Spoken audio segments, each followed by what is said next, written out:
no other religious scriptures of other religions have specific prophecies that can be independently verified except for the Bible. And the Bible doesn't have one or two, it has hundreds and hundreds, most of which have already happened, some of which are yet to come.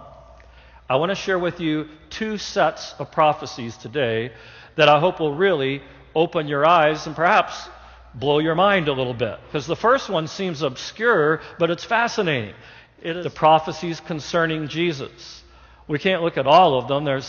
Someone's counted 61 Old Testament prophecies about the coming of the Messiah that Jesus fulfilled. But we're going to quickly name off just 8.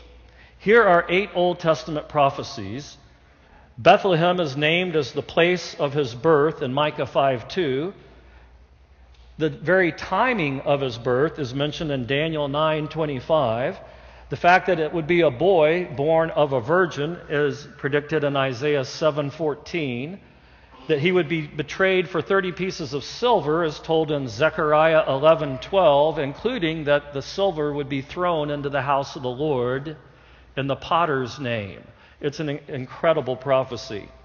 In Psalm 22:14 through 18, it describes the manner of Jesus' death, including that he would have a dry mouth, that he would be pierced in his hands and his feet, that he would be surrounded by enemies, and that people would cast lots for his clothing.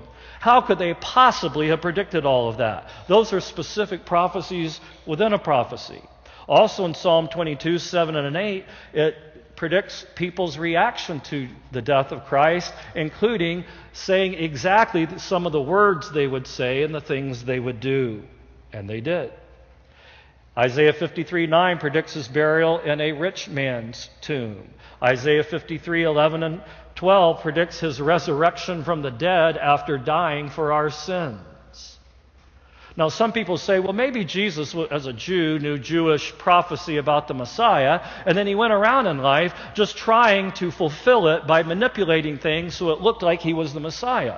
Well, you could come up with that theory. It sounds good, but how could Jesus manipulate these things, like when he would be born and by whom and how he would die and what people would say and do? He did not really have outward control over those circumstances.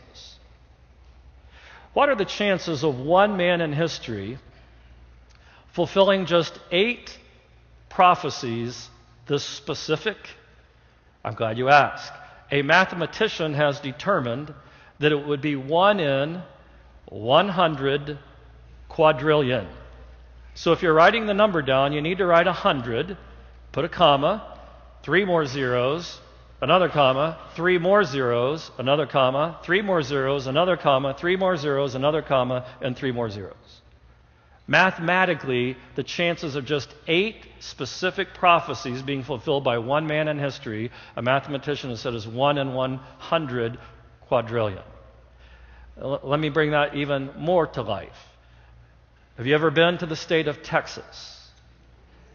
Have you driven across the state of Texas? Have you found that just like they say, everything is big in Texas, including the state itself? It's huge. 100 quadrillion silver coins would cover the entire state of Texas 2 feet deep. That's a lot of coins.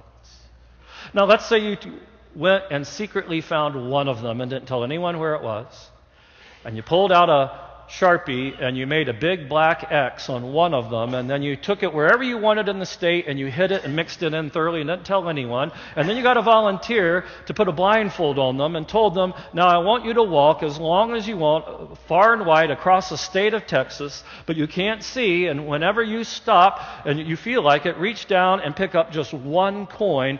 What are the chances they would pick up the one coin with a black X on it? 1 in 100 quadrillion. The same chance of Jesus fulfilling just 8 of the 61 specific prophecies that he would come and how it would happen from the Old Testament. If we want to see our world turned upside down, which is really turning it right side up because it's already upside down from sin, if we want to see the world righted, we better get busy reading, believing, sharing, and practicing this book. What do you say? But first, we got to believe it.